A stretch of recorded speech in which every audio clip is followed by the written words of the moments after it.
तो फिर क्या हाल चाल सभी के। Welcome to today's broadcast.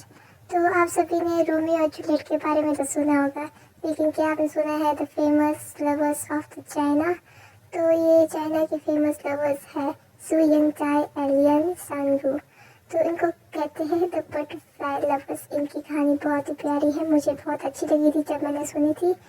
अगर आपने इसकी कहानी नहीं सुनी तो मैं आज आपको सुनाती हूँ। अगर आपको अच्छी लगे कहानी तो बहुत शेयर कीजिए, हम मुझे सब्सक्राइब कीजिए ऐसी ही बहुत प्यारी कहानियों के लिए।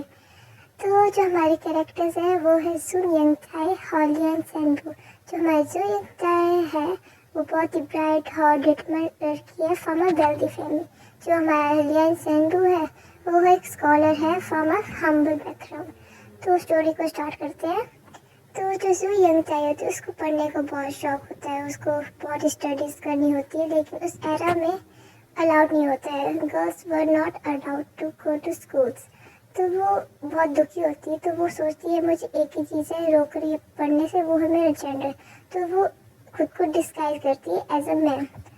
फिर वो अपने पेरेंट्स के वहाँ जाती है, लेकिन शॉकिंगली वो उसको पहचान नहीं पाते हैं। जब वो अपने पेरेंट्स को बताती है तो उसके डैड एग्री कर देते हैं उसको स्कूल भेजने के लिए as disguise as a man. जब तो वो स्कूल में चली जाती है, वहाँ पे उसकी मुलाकात होती है शेनरू से।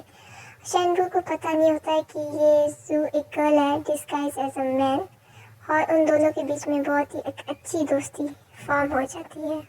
3 साल इकट्ठे पढ़ने के बाद जू फाइनली अपनी सच्चाई शेनरू को बताती है कि वो एक गर्ल है, और उनको इवेंचुअली रियलाइज होता है कि उनकी दोस्ती से ज़्यादा है, हाँ वो एक दूसरे से प्यार करते हैं। Good part. Here comes the tragedy. जो जू के पेरेंट्स होते हैं उन्होंने पहले ही फिक्स कर दी थी जू की मैरिज एक अमीर बाप के बेटे के साथ, और जू को बहुत ही फोर्स किया जाता है टू मैरी दैट मैन।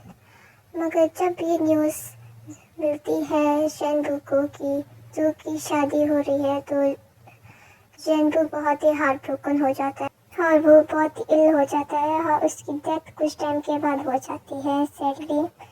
तो on the day of the wedding जू विजिट करती है शेनरू के ग्रेव को, और बहुत ही दुखी तरीके से रोती है और अपने किस्मत को कोसती है कि क्यों मेरे को ये सब देखना पड़ा, और खुद को उसके ग्रेव में पुश कर देती है and refuses to live without him and dies on his grave। तो उसके बाद 2 बटरफ्लाइज दिखती है हमें, जो वो कपल्स है जो ट्रांसफॉर्म हो चुके हैं, और ये सिम्बलाइज करता है उनका एटर्नल प्यार जो अब इस दुनियादारी के बंधन में नहीं बंधा है।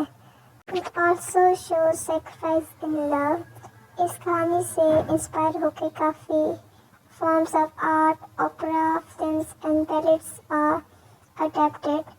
और अगर आपको ये स्टोरी बहुत अच्छी लगी होगी तो कमेंट कीजिए बटरफ्लाइज लवर्स एंड सब्सक्राइब कीजिए मेरे चैनल को, योर आइकॉनिक रीज़े।